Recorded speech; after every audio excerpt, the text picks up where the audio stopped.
It's Saturday, January the 1st, the year 2000. 9/11 would become a date to remember. Reports are just coming in of an explosion at Liverpool Street Station here in London. All of London's transport is currently disabled. It's being reported Michael Jackson has died. Buckingham Palace has announced the death of Her Majesty Queen Elizabeth II. 25 years ago, the BBC was labelled as the golden standard for trust. It was seen as neutral and balanced, the sort of station that you could go to for the news and leave with a clear view of what had happened, rather than how you should feel about what happened. 25 years ago, the BBC would be a fixture of my household on Christmas Day, where we would sit and watch classics like The Office, Only Fools and Horses, all shows that would now need to be completely re-scripted to even have a chance of making it onto the BBC. And no, I'm not here to moan about that today. The world is changing, not as quickly as the powers that be would like it to,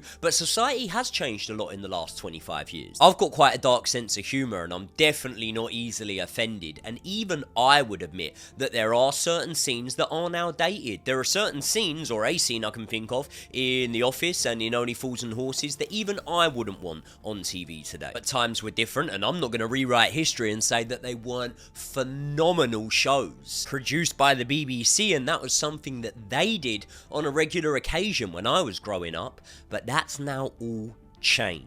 And I noted how society has too, but one thing that I don't feel has changed in the past 25 years are core values, morals, honesty, integrity, and neutralism. And in my opinion, in 2026, they are values that are completely void at the BBC. But a lot of channels don't have those sort of values. So why am I making a point here about the BBC? Well, the BBC are asking people to pay around £180 a year for a TV license, and the people that don't pay can and have been criminally prosecuted. Now tell me I'm crazy, but I think that's crazy. Why on earth should a household have to pay £180 a year if you don't even watch the BBC? Check the figures, check the numbers. A lot of people don't watch the BBC anymore. So if you're someone that watches a few of the streaming apps, a little bit of Netflix, a little bit of YouTube, occasionally sticks on the odd bit of Sky Sports to watch a bit of football,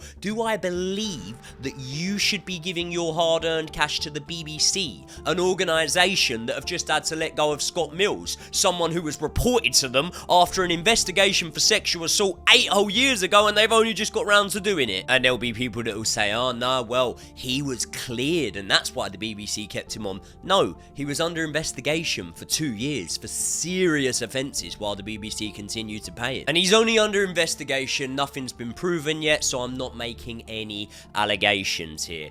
But there is a pattern, isn't there? Because we all remember another BBC personality that was also under investigation, the BBC also knew about and also continued to pay. The patterns are patterning up here, aren't they? And although historically the BBC can kind of get away with the Savile thing to a certain degree, we all suspect the worst there, but at the same time it's hard to prove the BBC of any wrongdoing, and therefore you can't really outright accuse them of anything. And since the Jimmy Savile revelations, I'd be expecting a broadcaster to be watertight on all matters kiddie fiddlers, but they haven't been, have they? Or just alleged offenders in general. People were complaining to the BBC about Tim Westwood's behaviour for about a decade before anything ever happened. Now, let's just call it for what it is, from allegations to convictions to everything in between. The BBC's handling of these predators and monsters of society, to be honest, has been negligent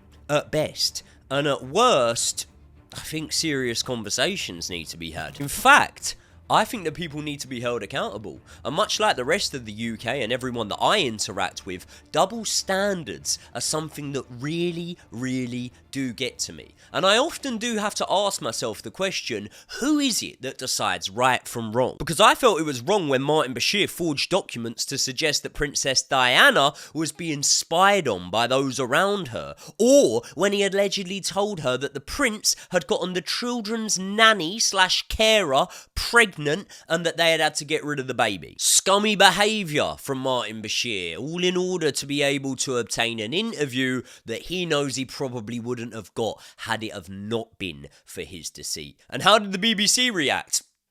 how you'd expect. They didn't really react. So that's alright, I suppose, no punishment. But I'll tell you who did get punishments. In 2023, 40-odd thousand people, all because they weren't paying their TV license. Some of these people received fines, and others that potentially couldn't pay the fines received prison sentences. And legally, I should tell you that these people went to prison or received prison sentences for not paying a court-imposed fine. But why were they in court in the first place? For not paying their BBC TV license. Now, why do I have such a problem with this? Because I pay for loads of channels. Never heard of a Fire Stick in my life. No, but seriously, right, the BBC is legally required to be impartial. So when they had to apologise to Donald Trump last year after it was proven that they edited a speech of his to suggest that he was inciting violence in America, was that an admission that they had broken that legal requirement? So if you share a similar opinion to me and you believe that the BBC are going against their legal requirements, if you believe that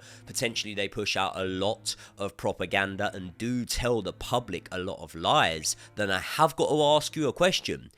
Why are you still paying for your TV license? Maybe I should rephrase that. Why are you still being forced to pay for your TV license? So let's have a discussion today about a hotly contested topic over whether or not the BBC should be defunded. So in this video, I want to talk about the current state of the BBC. I'm not going to be deep diving into the Jimmy Savile situation. I'm not going to be speaking too much on the fact that they employed Hugh Edwards for all those years. The fact that they reported Building 7 of the World Trade Center being collapsed before it had even fallen, or the fact that they paid nonces up to £250,000 after their arrests. I mean, I've probably just nailed the video there, to be honest. I could just leave it here, couldn't I? But I'm not gonna. So let's try and work out whether I'm in a minority or a majority inside the UK right now of people who have lost faith in the biggest TV institution on planet Earth. But people, before we get into all that, welcome back to Joey's Corner, my new channel where I'm banging out content all the time. And to be honest, it's been going down a treat so far, so I'm so grateful to all of you guys. Love all your comments, love the fact you're subscribing, hyping the videos, doing all of that, and I love the fact that you're just letting me speak my mind. Let's get into it. So I'm not that bothered what side of the fence you sit on when it comes to politics. I just try and keep my mind as clear as possible, but the BBC do report on politics at every given opportunity. And obviously, since Donald Trump has been the president of America, he has been one of their main topics or sources of content. And when they showed this footage of Donald Trump potentially inciting violence during the attacks on the Capitol in America, something just seemed a bit off. Because Donald Trump was addressing a live audience that day, and those people in the crowd don't remember the quote that the BBC played from that speech. We're gonna walk down to the Capitol, and I'll be there with you, and we fight. We fight like hell. Yeah, well, that's where the problem lies, because he never said that. The BBC sliced two different bits from that speech together and made it sound like he was inciting violence. Whereas this is what he actually said. We're gonna walk down to the Capitol, and we're gonna cheer on our brave senators and congressmen and women. Yeah, you don't need me to tell you how problematic that misrepresentation of what he said actually is, and how harmful it could potentially be. But just to add insult to injury, here's how the news station described the situation. Tim Davie has tonight resigned as Director General of the BBC, along with the CEO of BBC News, Deborah Turness, after a week of criticism of BBC News coverage and allegations of editorial mistakes. Editorial mistakes. An editorial mistake. Get fucked. What a load of shit. The two bits that you put together were about 45 minutes apart. I am basic level when it comes to editing. I've been doing this YouTube thing about 3 years, and I'm telling you now, that's not an editorial mistake. That is very, very specifically positioned in that way to fit a certain narrative or agenda that the BBC would like to push. By the way, we're just talking about one specific situation at the minute. This isn't a pro or anti-Trump video. I'm not really bothered either way. And I've not listened to that full speech of Donald Trump, so there may be some of you guys in the comments that will say to me, listen, Donald Trump was inciting violence, and maybe you would be right, but in that exact moment, he wasn't. In that moment, the BBC made it look like he was. And Trump's suing the BBC over this, by the way. There's reports that it's in the pre-trial phase and the BBC want it dismissed. In a nutshell, they're saying that it didn't air in America and he still won the election anyway, so it didn't really impact anything. I suppose it's alright then, is it? And I read that 2 editors that had made that mistake were both let go by the BBC, but it really makes me beg the question at this point,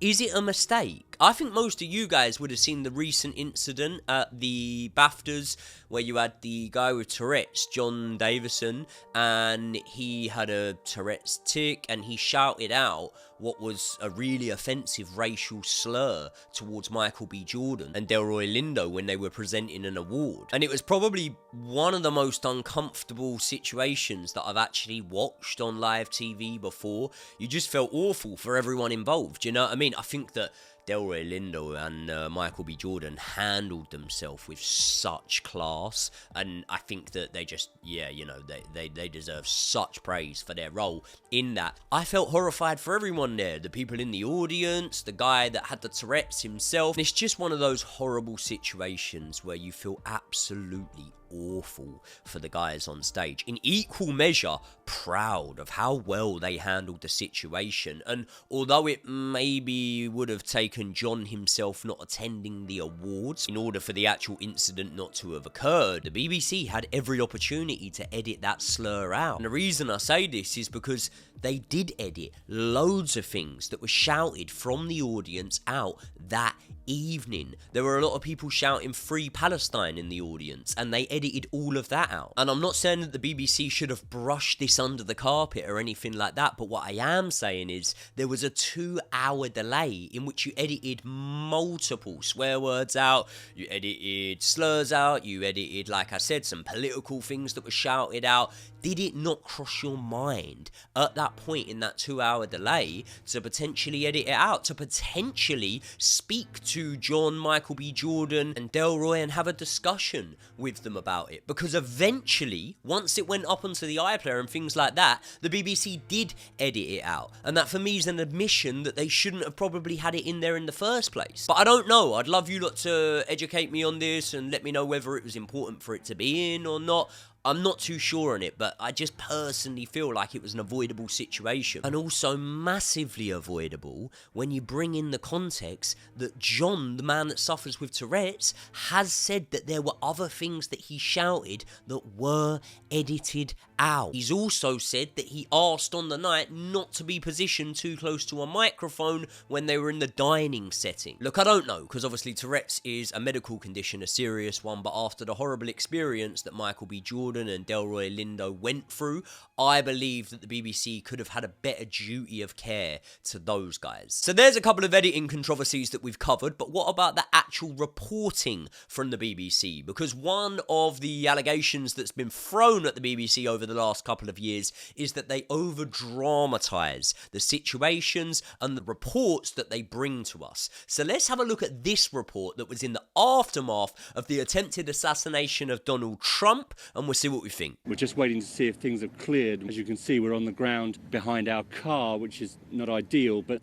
the shelter we have. Yeah, at the people moment, walking about in the background while he's on the ground. To ascertain what. And there was a lot of people that didn't have the context to that clip that were making an assumption that at the time was probably fair without the context, that he was dramatising that a little bit, because the reporter's lying on the ground and you can clearly see people in the background just going about things and walking about.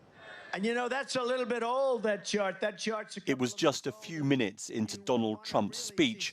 But what a lot of people didn't realise was this was in the immediate aftermath of the shooting. I think that there were 8 shots let off in total, and the man that was actually lying on the ground in the report is Gary O'Donoghue, and he's clinically blind. He has been since the age of 8 years old, and obviously he's done historic things in being the first, I believe, blind news reporter that the BBC ever employed. He's a real commendable character. And I'm not going to try and walk in the shoes of a man with a disability like his. And therefore, I think you have to take his disability into account. Not only do I commend him for staying at the scene, I don't think that him lying down is an intentional dramatization. Whatever he needs to do to feel safe, I'm completely cool and in support of that. I also understand that there's a lot of people that would not have known that context that I've just given them, and therefore would have seen people walking around in the background and said, hold on, what's all that? And that brings us on to a similar report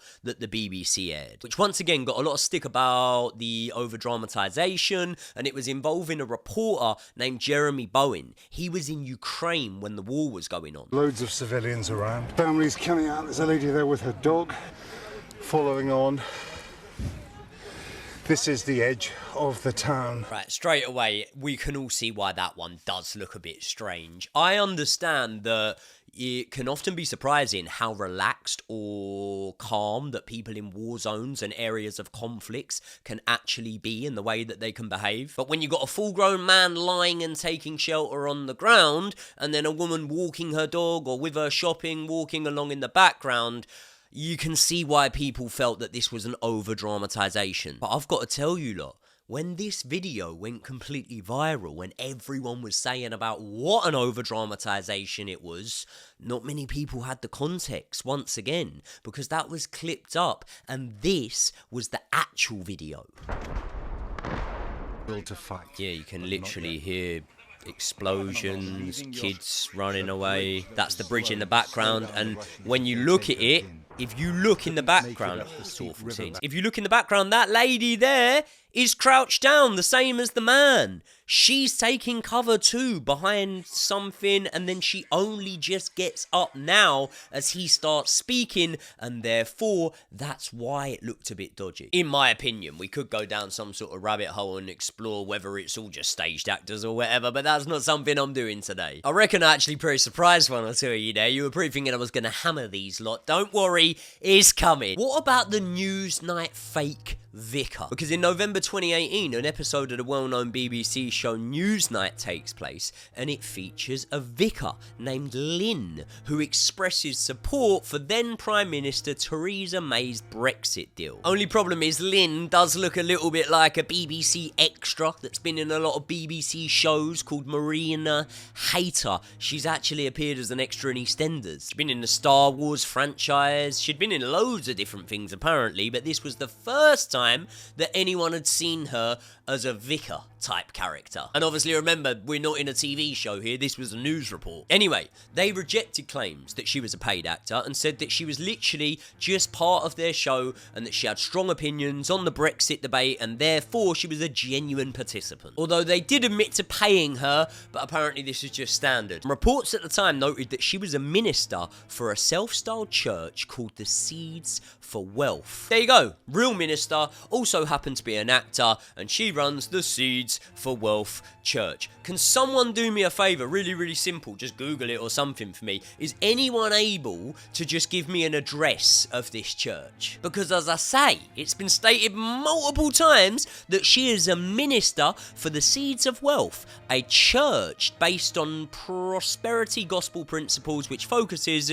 on financial freedom through faith. But I can't find the church. And I know that some people would say to me, well, it can kind of be a terminology for a group of people that share a similar faith or something like that. So what I would ask then is, can you find me the other members? Because for me, when I can't find a church and I'm struggling to find the community, and she's a paid actor, I'm starting to think that the BBC might be telling lies again here. One person who didn't think that they were telling lies was then Newsnight presenter Emily Maitlis, who said that the accusations of hiring a fake actor were just fake news and were deeply worrying. Oh right, yeah, okay, we should completely trust old Emily Maitlis then. She's the voice of reason. It's not like she ever defended Hugh Edwards, for example, and then completely changed her stance once he was convicted. She literally described it as distasteful that the BBC were reporting on one of their own. Direct quote. There's something a bit distasteful, I think.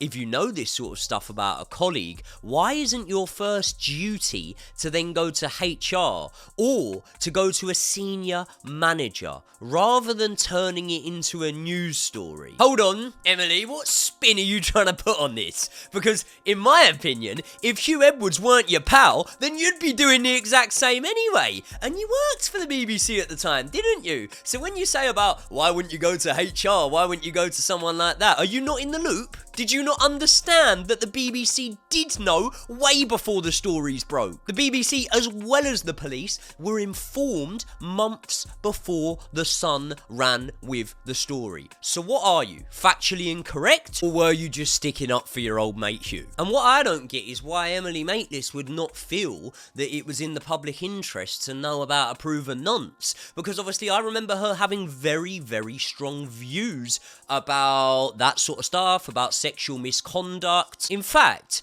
does anyone else remember her getting the comedian Dapper Laughs on Newsnight once again and hammering the man? The comedian, by the way, almost to the point of tears, right? When his character, Dapper Laughs, a comedian who he sold comedy tours for, made a joke about sexual assault. And to give it context, this was a joke that was made inside a sold out comedy show where in effect he repeated something that was shouted at him from the crowd. A member of the crowd that liked Dapper Laughs' style of comedy and had paid to see him that night. Because I understand that it's pretty common for comedians to make shock value jokes. What about Frankie Boyle, who worked at the BBC at the same time as Emily Maitlis? He used to make a lot of them, and he worked for the BBC at the time. Dan O'Reilly didn't, he was just a comedian. He actually spoke about feeling suicidal after that hit piece. And listen, maybe I'm just saying this because I know him and I know that he's a good bloke, but is it me,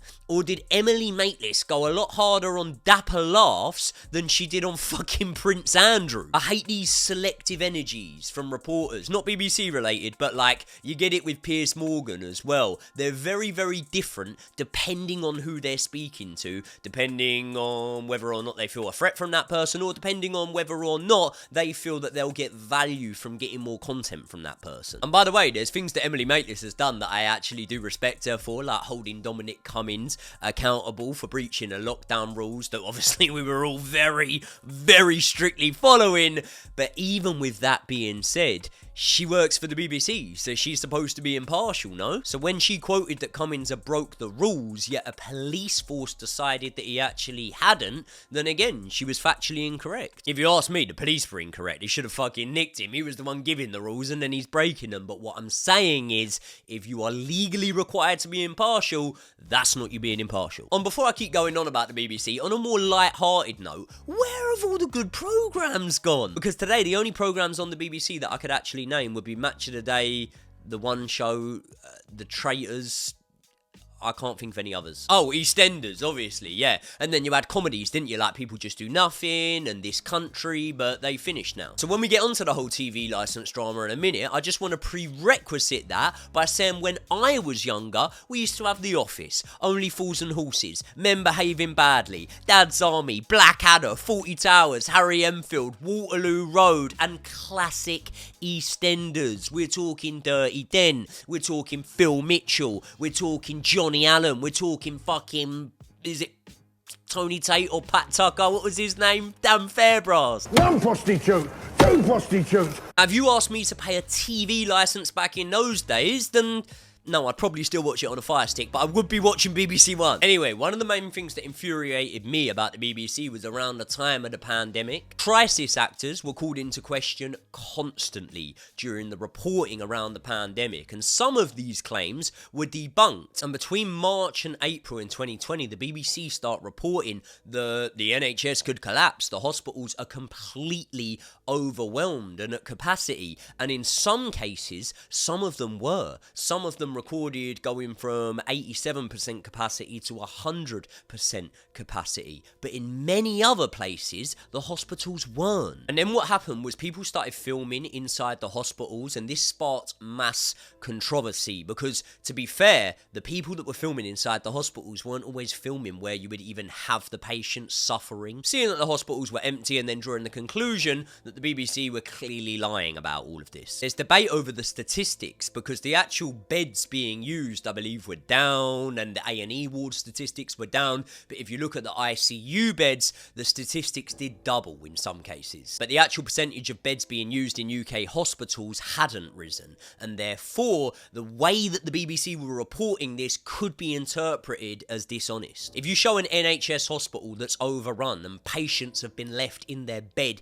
in hallways, then that's shocking. It's a damning indictment of how awfully our government spend our tax-paying money. But the point I'm making is these overrun hospital segments were overrepresented. Most nights you were watching overcrowded hospitals when in reality the majority weren't. A sizable majority, by the way, and the ramifications for this type of reporting, in my opinion, can be really significant. There was scaremongering going on. I had family members that weren't suffering with the virus, and because of the fear that had been put out into the nation, missed hospital appointments. And without going too deep on it, if we could turn back the clock, then they would have gone to them hospital appointments. So what was really happening in those hospitals? Because actually, people weren't watching fake events. They were watching real life moments, just completely out of context, filmed at the wrong time, in the wrong place, and then stitched together in a story that felt true. And this meant that healthcare workers were being harassed, filmed, accused of lying, called actors. Not online, this was happening in real life. And considering these people were working so hard, doing overtime, sometimes without PPE, saving lives at the time, I think that sort of behaviour is awful, and I condemn anyone that did it. But as much as I very much condemn their behaviour, I didn't make this channel to not give my personal opinions. And my personal opinion is that these people that behaved in the complete wrong way were influenced heavily by the misrepresentation that we were given around that time. And I believe that those people that were going into the hospital should have realised it wasn't the NHS that they couldn't trust. They should more be looking at the BBC. The BBC, who are supposed to be neutral, started writing storylines and re-scripting scenes in EastEnders to push the jab. Patrick Truman described himself as feeling like he had won the lottery in one scene because he had been to the doctors and he had had his jab. Other characters made similar references of how happy they were that they had had it. There was scaremongering going on about the virus in certain scenes, in my opinion. And there was one character, forgive me for not knowing her name, I don't watch that shit, but there was one character who apparently had views in the script, in the show, where she was anti going and getting it, and she was vilified on the show. The BBC received loads of complaints about that storyline, but the BBC and Ofcom never actually gave a specific number or even a ballpark number of how many complaints that they received over that, which is in contrast to certain situations in the past when the BBC, and EastEnders in specific, had received a lot of complaints and they had been transparent about how many they'd received. And before anyone comes for me about this certain virus that we're not allowed to name on YouTube, I'm not sat here telling you that I've got a problem with the handling of it. But I'm also not sat here telling you that I haven't got a problem with it. But I am making a video where I'm trying to explain to you why a large portion of the UK have either stopped watching or lost trust in the BBC. And in my personal opinion, which is what you're on this channel to see, that is one of many, many factors. For people that are into current affairs and politics, the BBC air Question Time, a show that's run for years, and there were some really interesting debates on that show. I started sporadically watching Question Time when I was pretty young, and it gave me a real perception on how certain people see things. It educated me on a lot of things. I thought it was a good programme. But like most of the ones that we're speaking about about today, it has changed over the years. The BBC are responsible for it airing, and the members who are hand-picked by the BBC are responsible for their opinions. But there's opinions and there's facts, and very often both the BBC and the audience get a lot of these facts wrong. I mean, in December last year, the BBC had to issue a formal apology after there was a segment on Question Time which basically said that 1 in 3 children in Glasgow cannot speak fluent English. Completely factually incorrect. Allegations have been made that the BBC quietly edited out a false net zero claim they made last year. They'll often cut to a guest and they'll have that person's name and their occupation, but they don't do any due diligence on actually looking into these people. And therefore, you get people with occupations listed below their names that they never even fucking did. Boris Johnson goes on there, the whole audience laugh, and when it airs, there's complete silence after that. And there was people in the audience that night that said, hold on, everyone laughed, but you made it seem like people didn't, and it almost seems like you could be leaning one way or the other politically when you're supposed to be neutral, and therefore you did that edit to make it look like the people's perception of Boris is something that wasn't reflected on that night. Again, I don't care. I don't care if you like Boris Johnson. I myself haven't got an opinion on him. But in my opinion, sorry people, I have to keep saying that for legal reasons. In my opinion, these are not editing mistakes. They're very clearly deliberate. Darren Jones, a senior Labour Treasury Minister, recently went on Question Time and he spoke about the illegal immigration situation in the UK. And this is what he said. The majority of the people in these boats are children, babies and women who have been... No, they're not. Right, listen, I ain't going to get into an immigration debate with you here, but let me tell you something. That is so factually incorrect that it does make me understand why large portions of the British public have completely turned their back on this broadcaster. The House of Commons actual statistics, if they're telling the truth, would tell you that approximately 80% of the illegal immigrants that come over on small boats are adult men. Then you have men under the age of 18, which make up a significant percentage. By the way, remember, none of these people have any documentation, so I suppose the way to establish someone's age would literally be by trusting their word, unless they've got some sort of facial recognition thing, I don't know. And then, after that, you have a very, very small minority percentage of women that cross the channel on the boat. So for me, to sit on live TV and say what he just did just makes him another untrustworthy politician. And the BBC could have fact-checked it, they could have clarified it, they've got the opportunity in the editorial process to put something on screen to say that actually that is massively inaccurate, but I can't find any record of them doing so. And I'm also not denying that women and children do come over on the small boats. I'm not giving my opinion on that, but what I am giving my opinion on is if you sit there and say most of them or the majority or things like that, you're outright lying, aren't you? Anyway, let's have a look at some of these lot enforcing the TV licences on the members of the public. Can I ask who you are, please? Are you Miss Bailey? I can ask who you are, please. Why is he getting so fucking close? Okay, I'm not gonna... Are you Miss Bailey? I'm not gonna answer that. There's no point in you being here then. Oh, there is. Oh, there is. I don't have a licence situation. I know there's no licence at this address. That's why I'm calling. I don't need a TV licence. You don't have a TV? I have a TV, but you don't need a TV licence to have a TV. If you receive live broadcast, you need a licence. I don't have live broadcast on the TV. I have a DVD player, which I use. If you're prepared to let me confirm that... No, I have children in the house. I do not confirm have that? What? You want to come in, dear? What the fuck is all that about? What's a fucking idiot? Firstly, why are you even taking that tone with her? Secondly, why are you invading her space like that? No one can tell me that he didn't come closer to the doorstep than he needed to be. And thirdly, why does everyone suspect doubt before there's any evident proof of it? That you haven't got a TV licence. Right. So, is there a reason for you not having a TV licence? Do I need a TV licence? If you have a TV, you do. No, you don't! The full reason why I need a TV licence? Because you do. No, you don't! You're Fuck it, oh mate. If you have a TV, you do.